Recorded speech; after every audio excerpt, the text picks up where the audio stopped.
Aê, estamos começando mais um Papo de Bola com eu, Felipe Jardini, no lugar do Papai Ed, que está curtindo o feriadão em casa com a filhota que acabou de chegar de viagem. E hoje a gente abre o programa falando de um cara muito bonito que a mulherada adora. Coloca aí na tela, diretora, é o Alisson, goleiro da seleção, campeão da Champions pelo Liverpool e da Copa América com a nossa seleção. E o jornal italiano Gazzetta dello Sport apontou o goleiro brasileiro como um forte concorrente ao prêmio Bola de Ouro. André, boa noite. Você concorda com a afirmação? O Alisson vai conseguir esse prêmio tão importante? Boa noite, Felipe. Boa noite, Bibi. Boa noite a todos que nos assistem. Seja bem-vindo! Seja bem-vindo, né? O Ed tá lá curtindo uma praia. Eu gostei que o senhor já não me zoou de Zidane, né? De então vamos Zidane, lá. Tem o Zidane aí, direção? Cadê o Zidane? Quem foi falar, vai? Pois é, coisa do Ed, né? Eu concordo que o Alisson deva sim estar ali na disputa do Bola de Ouro, do melhor do mundo. Eu não sei se o forte candidato, como o jornal italiano aí colocou, o Alisson ganhou Liga dos Campeões pelo Liverpool, ganhou a Copa América pela seleção. No campeonato inglês, que o Liverpool foi vice, ficou 21 partidas sem tomar nenhum gol. E nessa temporada, como não teve nenhum grande jogador que se destacou, eu colocaria sim o Alisson entre esses 3 finalistas aí, Felipe. Eu só vou discordar do André quando ele fala que nenhum jogador se destacou. Eu acho que tivemos um Messi num campeonato espanhol muito bem, nas outras competições que o Barcelona esteve também, mas claro que a Champions tem um peso muito grande, em especial em ano que a gente não tem Copa do Mundo, né? Então, mas o Messi e o Cristiano Ronaldo, que foram os caras que levaram as últimas bolas. Exato. Eles continuam na disputa. Continuam na disputa entre os 3, pelo menos? Eles continuam na disputa, mas eu acho que hoje o Alisson talvez chegue num momento mais favorável e mais confortável do que na temporada anterior, porque ele foi campeão da Copa América com o Brasil, fazendo uma grande competição, fez uma temporada irretocável, né, tanto no campeonato inglês quanto na Champions, foi campeão da Champions, foi também a maior venda aí da história do futebol, né, quando ele fez essa transferência para o Liverpool. Então são muitos elementos que colocam ele, sim, como candidato. Mas é uma posição também que nem sempre é tão valorizada na hora da escolha do Bola de Ouro, né? A gente tem que levar isso em consideração também. O André, como o pessoal faz para participar do programa, que são eles que ajudam a fazer o nosso programa, né? Com certeza, Felipe. Nós estamos ao vivo no Facebook, no Twitter, no YouTube. Lá no Facebook a gente tem uma pergunta. Se o Neymar, que vai ser um dos nossos assuntos aqui, está desrespeitando o Paris Saint-Germain, sim ou não, participa lá com a gente e vai mandando a mensagem. O nosso WhatsApp aqui já está bombando. É isso aí, outro jogador da seleção brasileira que tá dando o que falar é o Everton Cebolinha. O cara foi muito comentado, Neymar saiu de campo, ninguém sentiu falta dele e o cara ganhou a titularidade da equipe do Tite, conquistou a torcida brasileira e a diretoria do Grêmio tem uma certeza, não vai demorar muito para propostas chegarem ao atacante. Aliás, o presidente Romildo Bolzan Júnior falou em até a maior negociação de todos os tempos. Fala aí, presidente! Sabe qual é o grande debate desse negócio? Quanto o Grêmio vai ganhar? Eu vou botar o dedo na moneda do companheiro, eu vou fazer o melhor negócio com ele de todos os tempos.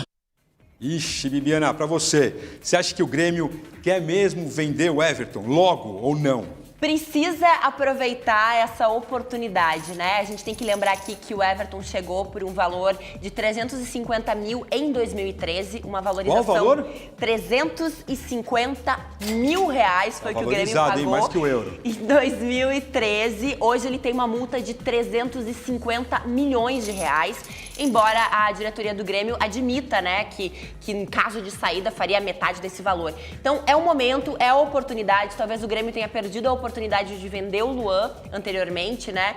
Então acho que não dá para correr esse risco, tem que aproveitar sim. Infelizmente a gente não tem potencial para reter esse tipo de talento. Pelo menos o Grêmio não tem o potencial econômico, né? Como um Palmeiras da vida que consegue segurar nomes como Dudu, por exemplo. Eu acho que a Bibiana tem razão. Se deixar passar o bonde, vai acontecer que nem aconteceu com o Luan.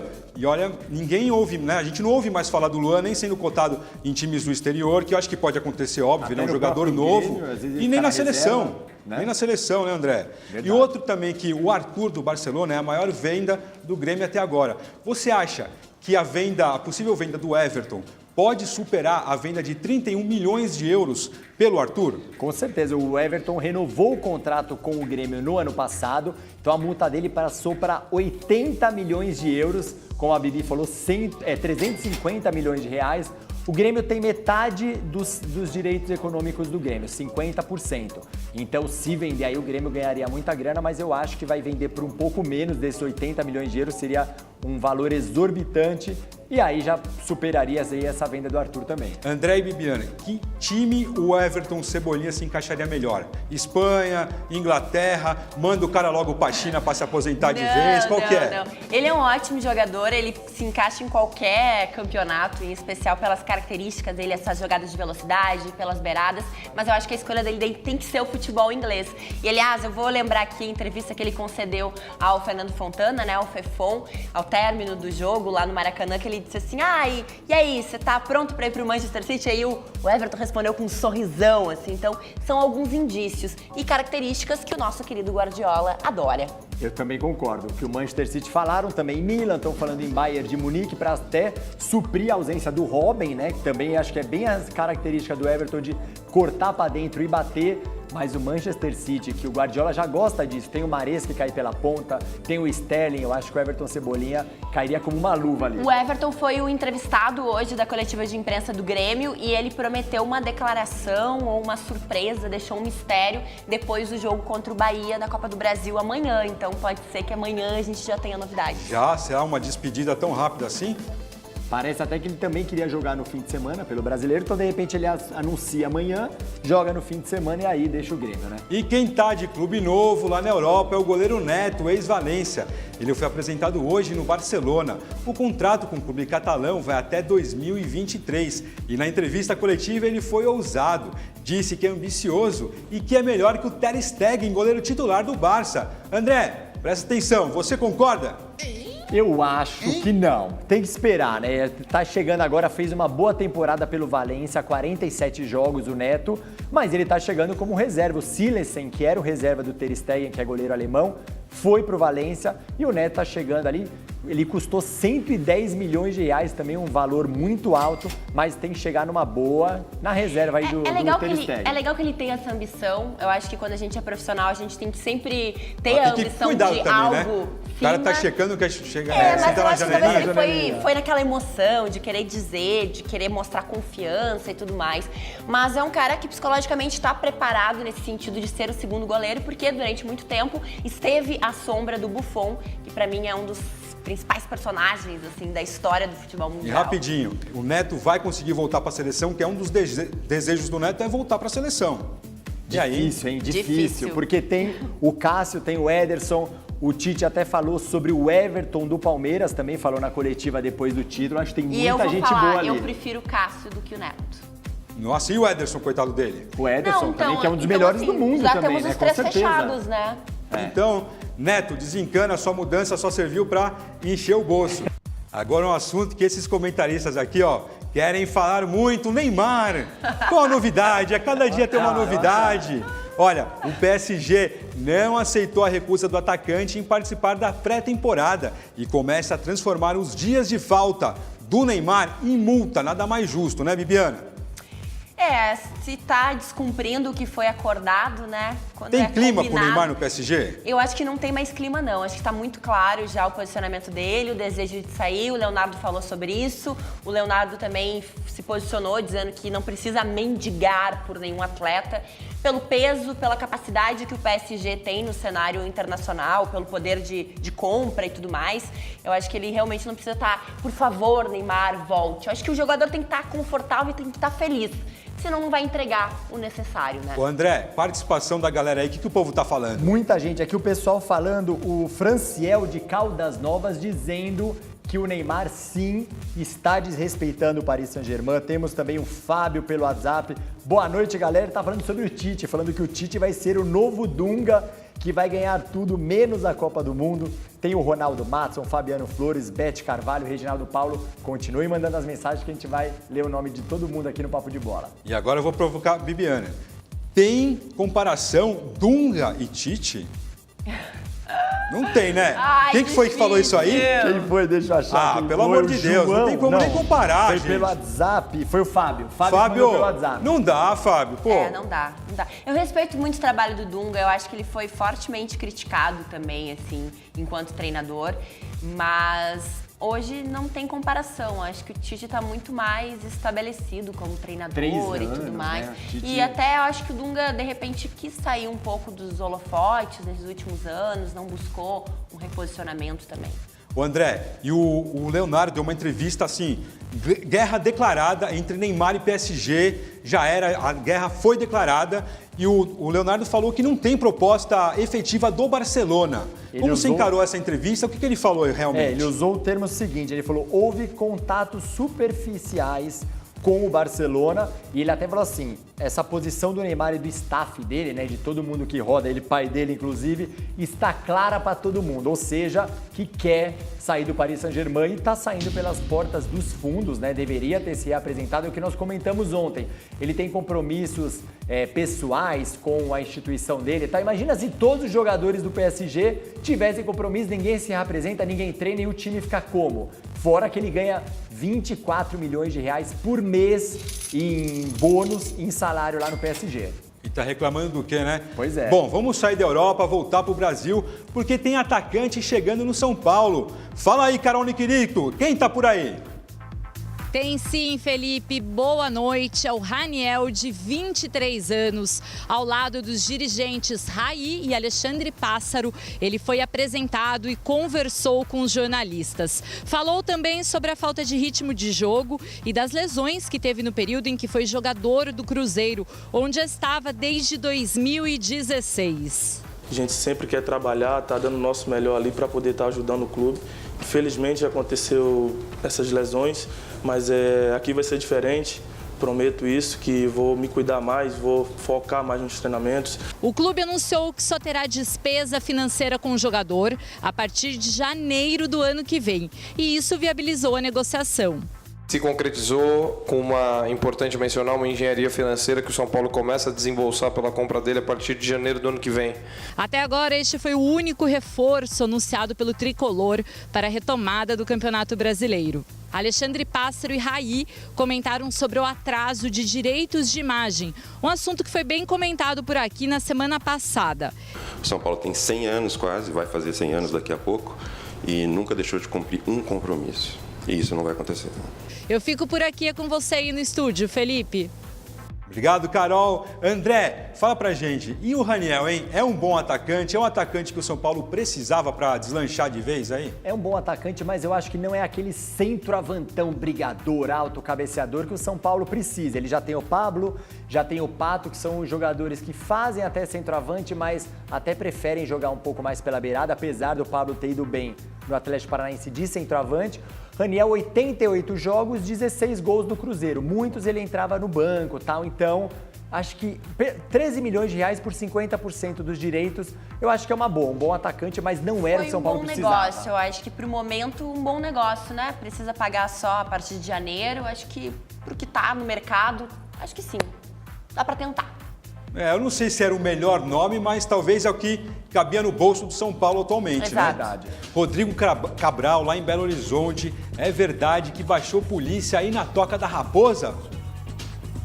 Pois é, Felipe, boa noite. Boa noite a todos ligados no Papo de Bola. Polícia não só na sede administrativa do Cruzeiro, polícia também na Toca da Raposa, na sede da torcida organizada Máfia Azul e na casa de dirigentes, entre eles o presidente do clube, Wagner Pires de Sá, e o vice de futebol, Itair Machado. A operação da Polícia Civil foi batizada de Primeiro Tempo. Os agentes cumpriram mandados de busca e apreensão e levaram documentos e computadores. O time mineiro é investigado por suspeita de lavagem de dinheiro, falsidade ideológica, uso de empresas de fachada e até pela venda dos direitos econômicos de um jogador menor de idade. O processo corre em segredo de justiça. Em nota, a diretoria do Cruzeiro informou que entregou às autoridades toda a documentação solicitada e lamentou que a operação esteja acontecendo às vésperas de uma decisão importante. Quinta-feira, o Cruzeiro enfrenta o rival Atlético no Mineirão na primeira partida das quartas de final da Copa do Brasil. Será que atrapalha mesmo, Felipe? Voltamos com você aí no estúdio. Olha, para ser sincero, Cabral, eu não entendo, eu não compreendo a relação, né, de uma busca policial para um jogo que vai ser daqui 2 dias. Ainda mais em campo, o jogador não tem nada a ver. Você concorda com isso? É uma desculpa, né? É uma desculpa para tentar justificar os erros, os problemas que existem e que não podem ser simplesmente varridos para debaixo do tapete, né? Acho que está mais do que na hora do Cruzeiro entender quão grave é essa situação, essas investigações que estão acontecendo aí nas últimas semanas. E dentro de campo o Cruzeiro já tá mal das pernas, aí 9 jogos sem vencer e deu azar, porque pegou o Atlético Mineiro na Copa do Brasil e o River Plate, atual campeão na Libertadores. Então, ou seja, se fora de campo tá difícil, dentro de campo tá pior ainda a situação. Relacionar uma ação policial certeza, à questão de futebol não Eu acho tem que não tem nada a absolutamente ver. nenhuma relação. Verdade. Olha, André, eu quero saber a opinião agora. Vai separando aí de palmeirenses e corintianos, porque olha, a intertemporada das equipes foi bem difícil, viu? É que as duas equipes tiveram intertemporadas bem parecidas. No caso do Corinthians, a situação é mais grave. Está em 10º lugar no Brasileirão e o Corinthians teve 2 derrotas em 3 amistosos. Bibiana, o Carille chega mais pressionado depois dessa pausa dramática para a Copa América? Chega porque quando se cobrava do Carille o desempenho, né? Quando se cobrava isso, ele dizia, não, teremos alguns dias de descanso na Copa América, alguns dias para trabalhar, para conseguir melhorar a equipe, mas não é o que a gente viu. Eu acho que realmente o Corinthians está numa situação bem delicada. E hoje teve entrevista lá no Palmeiras também com o Diogo Barbosa, que falou, né, da derrota, do clima ruim que teve nos amistosos, porque não foi nada legal. O time do Felipão perdeu para o Guarani e empatou com o Operário. Vamos ouvir o que o Diogo, o lateral, falou. Olha só. É claro que o resultado, as pessoas comentam, né, por ser o Palmeiras, por ser um time a ser batido, por ter acabado bem, como acabou antes da parada, né? Mas é um treino, cara. Não foi um jogo, foi um treino só pra te dar um pouquinho de ritmo de jogo, né? Meu, vou dar uma de pirata aqui, né? O Barcos. Porque, ó, não dá pra perder em amistoso. Tudo bem que não vale nada, mas, ó, é Operário e Guarani com todo respeito a toda a torcida. Fica feio, né? O que eles trabalharam nessa intertemporada, André? Os dois estão na zona de rebaixamento da Série B, tanto o Operário como o Guarani. Apesar que quanto o Guarani, na hora do segundo gol, por exemplo, estava o Fabiano, que é lateral, o terceiro lateral direito, que nunca entra, estava de zagueiro, estava o Jean na lateral direita. Então, eu acho que não treino exatamente, né? Porque tem que rodar o elenco, mas acho que tem que vir um pouco com calma. O Ed Polo, por exemplo, estava bravo pra caramba. Mesmo na derrota do Corinthians também, não era elenco principal, né? O Carille tem usado os jogadores da base, está tentando buscar algumas soluções, tem jogadores no DM. Então, acho que, claro, tem que ter a cobrança do torcedor, porque é vergonhoso, mas vamos deixar voltar aí a competição pra gente ver. No caso do Corinthians, o pessoal tem gostado do Bruno Mendes, o zagueiro que jogou pela lateral direita, até pedindo Bruno Mendes e Gil na zaga, levando Henrique e Manuel pro banco. Bibiana, você tá ansiosa, Palmeiras e Inter amanhã. Aê, Palmeiras, quero ver, hein, Diogo? Não tem essa não de amistoso, agora é pra valer. Quartas de final da Copa do Brasil, primeiro jogo de ida aqui em São Paulo. E aí, Bibiana, você acredita quem que vai ser melhor nesse jogo? Olha, esse é um jogo que a gente não tem como jogar favoritismo, não. O Internacional é muito bem treinado pelo Odair e não tô puxando o assado lá pro meu estado. Puxando o assado? O assado é que a gente do que, fala. assim, tipicamente lá no Sul? O assado a gente fala quando puxar a brasa pra sardinha, né? É uma expressão, não vou puxar o assado pro meu lado.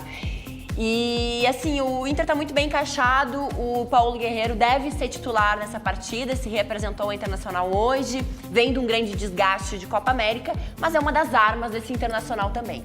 André, resposta da nossa enquete. Quem levou melhor, hein? 63% da galera que participou conosco acha sim que o Neymar está desrespeitando o Paris Saint-Germain, agradecendo o Maicon de Itapira, o Marco Prudente de Cachoeira Paulista, todo mundo que participou conosco aqui, Felipe. E o pessoal falou alguma coisa desses amistosos que o Corinthians e o Palmeiras não conseguiram vencer? Olha, eu não peguei do amistoso, mas eu peguei do Alberto de Recife, que tá falando que assiste o Papo de Bola com o filho dele, Vitor, de 7 aninhos. Beijo, Vitor! Legal, é isso aí, o Papo de Bola tá chegando ao fim. Eu quero mandar um alô, mãe, feliz aniversário, tô na TV, tudo de bom pra você, parabéns, mãe. E agora fique com Rede TV News, Amanda Klein e Mauro Talhaferri. Tchau, tchau, amanhã tem mais.